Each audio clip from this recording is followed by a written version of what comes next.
తర్వాత రెడ్డప్ప గారి బాధ గారు.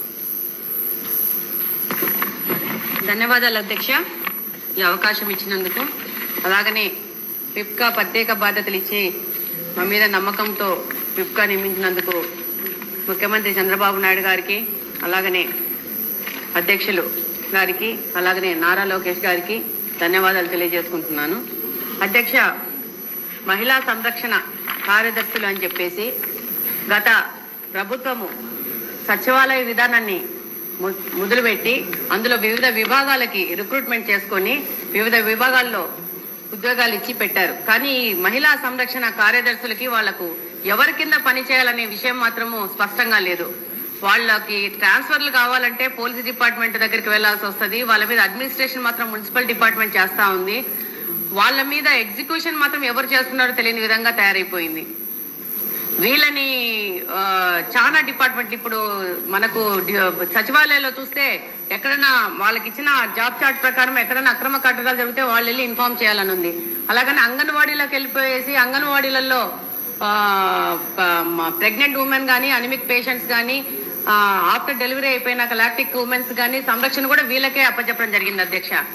అలాగనే మనకు సొసైటీలో జరుగుతున్న మహిళల మీద జరుగుతున్న దౌర్జన్యాలు గానీ, వరకట్న వేధింపులు గానీ, అలాగనే పోక్సో చట్టం గురించి వాళ్ళకి అవగాహన గానీ, తప్పిపోయిన పిల్లల గురించి సమాచారాన్ని గానీ, అలాగనే వికలాంగులకు సంబంధించిన ప్రభుత్వం ఇస్తున్న పథకాల గురించి వాళ్ళకి సమాచారం ఇవ్వడం గానీ, అలాగనే బాల నేరస్తుల గురించి కూడా సరైన సమగ్ర నివేదికను అప్పచెప్పాలని చాలా రకాలుగా జాబ్ చార్ట్ ని వాళ్ళకి తయారు చేసి ఇవ్వడం జరిగింది.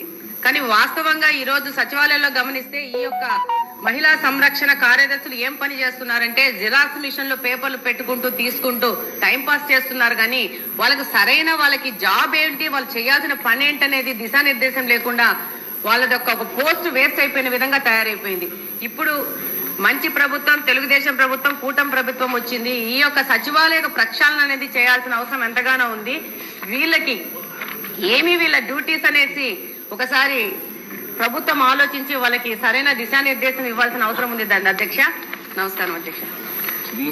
లాస్ట్ గవర్నమెంట్ అసలు ఇటువంటి దాన్ని ఏమంటారు యాక్ట్లను కూడా చదువుకోకుండా ఎంత గుడ్డిగా ఇటువంటి జీవోలు ఇష్యూ చేసిందని చెప్పడానికి ఇది ఒక తార్కాణంగా మనం భావించవచ్చు అధ్యక్ష. ఎందుకంటే యాక్చువల్ గా వీళ్ళని గ్రామ వార్డు మహిళా సంరక్షణ కార్యదర్శుల కింద ఇందాక సభ్యులు చెప్పినట్టుగా జీవో నెంబర్ MS నెంబర్ 129 ప్రకారం 2019లో వీళ్ళు నియమించడం జరిగింది అధ్యక్ష. ఓవరాల్ గా చూస్తే అధ్యక్ష వీళ్ళు 15,000 మంది రిక్రూట్మెంట్ చేస్తే అధ్యక్ష దగ్గర 13,815 మంది మహిళా సంరక్షణ కార్యదర్శుల కింద పనిచేసే పరిస్థితి ఉంది అధ్యక్ష. అందులో సుమారుగా 1,189 ఆటోమేటిక్ ఇంకా ఖాళీలు ఉన్నాయి అధ్యక్ష. అయితే 13,815 మందికి అధ్యక్ష 2021కి వచ్చేసరికి మళ్ళా జీవో నెంబర్ 60 ప్రకారం చేసుకుని వాళ్ళని ఒక మహిళా రక్షణ కార్యదర్శుల కింద వార్డు లేక గ్రామ మహిళా రక్షణ కార్యదర్శుల కింద మార్చి వాళ్ళకి ఒక సెపరేట్ జాబ్ చార్ట్ ఇచ్చారు అధ్యక్ష. జాబ్ చార్ట్ లో కూడా అధ్యక్ష చూస్తే పోలీస్ డిపార్ట్మెంట్ ఇందాక కోన రవికుమార్ గారి సభ్యులు చెప్పినట్టుగా ఒక చీఫ్ సెక్రటరీకి ఎన్ని బాధ్యతలు ఉంటాయి అన్ని బాధ్యతలు కూడా ఒక గ్రామ మహిళా సంరక్షణ కార్యదర్శికి అప్పచెప్పడం అనేది చూస్తేనే అధ్యక్ష లాస్ట్ గవర్నమెంట్ తాలూకు అవివేకం అనేది చాలా క్లియర్ గా అర్థమవుతుంది అధ్యక్ష. ఎందుకంటే అధ్యక్ష ఈ రోజు మనం ఇక్కడ చూసుకుంటే అధ్యక్ష పోలీస్ డిపార్ట్మెంట్ లో ఒక ఉద్యోగం సాధించాలంటే వాళ్ళు శారీరక దారుఢ్య పరీక్షలు వాళ్ళు నెగ్గాలి,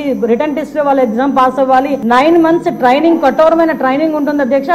కఠోరమైన ట్రైనింగ్ తర్వాతనే ఆ పోలీస్ కానిస్టేబుల్స్ కింద వాళ్ళు అందరూ కూడా బయటకు వచ్చి పోలీస్ డిపార్ట్మెంట్ వర్క్ చేసే పరిస్థితి ఉంటుంది అధ్యక్ష. కానీ వీళ్ళని మహిళా రక్షణ కార్యదర్శి కింద ఏర్పాటు చేసిన తర్వాత కేవలం 2 వారాలు వాళ్ళకి ట్రైనింగ్ ఇచ్చి, ఒకటేమో ఒక వారం పోలీస్ డిపార్ట్మెంట్ వాళ్ళు, ఇంకొక వారం ICDS డిపార్ట్మెంట్ వాళ్ళు ట్రైనింగ్ ఇచ్చి ఓవరాల్ చెప్పాలంటే వీళ్ళు గ్రామాల మీద వదిలేశారు అధ్యక్ష. వాళ్ళు పంపించిన తర్వాత కూడా వాళ్ళకి ఇష్టాలు కూడా గ్రహించకుండా పోలీస్ డ్రెస్ కూడా వాళ్ళకి వేయడానికి ఇంచుమించుగా పోలీస్ యూనిఫామ్ కూడా వాళ్ళకి వేయాలి అని చెప్పి వాళ్ళు రిస్ట్రిక్ట్ చేస్తే వాళ్ళు కూడా దానికి భయపడి బాధపడి చాలా మంది కోర్టులకు వెళ్లిన సందర్భాలు కూడా ఉన్నాయి అధ్యక్ష. ఈ రోజు కోర్టులో దగ్గర 7 రిట్ పిటిషన్లు మహిళా కార్యదర్శికి సంబంధించి ఆ పోలీస్ డ్రెస్ విషయంలోని కానీ వీళ్ళు జాబ్ చార్ట్ ఒక అవగాహన లేకుండా డబ్బులు ఇచ్చుకుని పెట్టుకున్నాడు కదా. ఆ మేధావులందరూ కలిపి ఆల్రెడీ 12,000 మంది వీళ్ళు పనిచేస్తున్నారు కదా, వీళ్ళని మనం పోలీసుల కింద కన్వర్ట్ చేసేస్తే వాటిని తగ్గించి వచ్చని ఒక ఉచిత సలహా పడేశారు అధ్యక్ష. దానికి వెనకాతలు ఒక పోలీస్ డిపార్ట్మెంట్ మీద ఒక అవగాహన, పోలీస్ రిక్రూట్మెంట్ మీద ఒక అవగాహన, వాళ్ళ తాలూకా జాబ్ చార్ట్ మీద ఒక అవగాహన ఉండుంటే ఇలాంటి పని చేసి ఉండేవారు కాదు అధ్యక్ష. ఈ రోజు వీళ్ళ పరిస్థితి ఏమైపోయిందంటే వీళ్ళు వెళ్ళి రిపోర్ట్ చేయాల్సింది గ్రామ సెక్రటరీకి రిపోర్ట్ చేయాలి.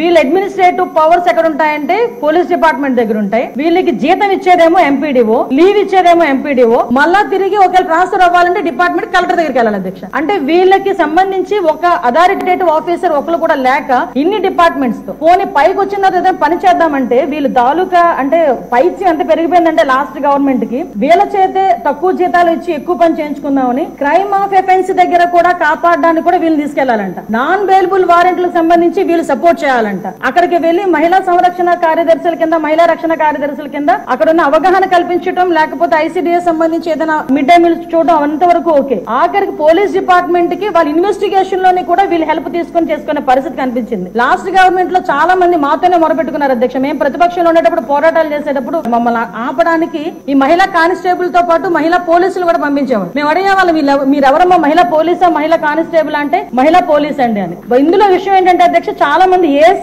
అయిపోయిన వాళ్ళు ఉన్నారు. మళ్ళీ ఇంకోటి ఏంటంటే ఎంటెక్లు బీటెక్లు చేసుకుని కొంతమంది ఫ్యామిలీస్ పోలీస్ డిపార్ట్మెంట్ లోకి కొంతమంది యాక్సెప్ట్ చేస్తారు, కొంతమంది యాక్సెప్ట్ చేయకపోతారు. ఇలాంటి సిచ్యువేషన్స్ అన్నింటిలోని కూడా ఈ రోజు వీళ్ళు పడుతున్న బాధ అధ్యక్ష వర్ణనాతీతం. ఇంకొకటి ఇందులో కొసమెరుపు ఏంటంటే ఎన్నో సంవత్సరాల కానిస్టేబుల్ కింద చేస్తే హెడ్ కానిస్టేబుల్ ప్రమోషన్ వస్తుంది. హెడ్ కానిస్టేబుల్ దగ్గర నుంచి ఒక ఏఎస్ఐ, ఎస్ఐ, సిఏ ర్యాంక్ వరకు వెళ్తారు. వీళ్ళు ఎటువంటి రిక్రూట్మెంట్ లేదు, ఎటువంటి శారీరక దృఢ పరీక్షలు లేవు, ఎటువంటి రిటర్న్ టెస్టులు లేవు, ఎటువంటి ట్రైనింగ్స్ లేవు. వీళ్ళకి కూడా మహిళా పోలీస్ దగ్గర నుంచి అప్ టు ఇన్స్పెక్టర్ వరకు కూడా వీళ్ళకి కూడా ఒక ప్రమోషన్ జాబ్ చార్ట్ చేసి ఒక జీవో కూడా రిలీజ్ చేశారు అధ్యక్ష. అప్పుడు మనందరూ అనుకునే వాళ్ళు తొగ్గులకు పరిపాలన దానికి ఇది ప్రత్యేక సాక్ష్యం కింద మనం ఈ మహిళా రక్షణ కార్యదర్శుల గురించి చూడాలంటే ఇది మనం చెప్పుకోవచ్చు అధ్యక్ష. ఇన్ని రకాలుగా వీళ్ళు చేసిన అధ్యక్ష. వీళ్ళకి ఏంటంటే అధ్యక్ష ఎస్కార్ డ్యూటీలు, బందోబస్తు డ్యూటీలు, వాళ్ళు అక్కడికి వచ్చి ఏడ్చేవారు అధ్యక్ష. ప్రస్తుతం చాలా మంది మేము వచ్చిన తర్వాత కూడా ఇప్పుడు ఈ విషయంలోనే గౌరవ సభ్యులందరూ కూడా చెప్పడం జరిగింది. వీళ్ళు పోలీస్ డిపార్ట్మెంట్ కి సంబంధించిన వాళ్ళ కింద ఉంచాలా, లేకపోతే ఐసీడీఎస్ లో మనం పంపించుకోవాలా, వేరే ఎవరికైనా ఏదైనా జాబ్ చార్ట్ ఇచ్చి సపరేట్ గా వీళ్ళు ఏదైనా మనం చేయాలా అనేది ఆలోచన చేసుకోవడానికి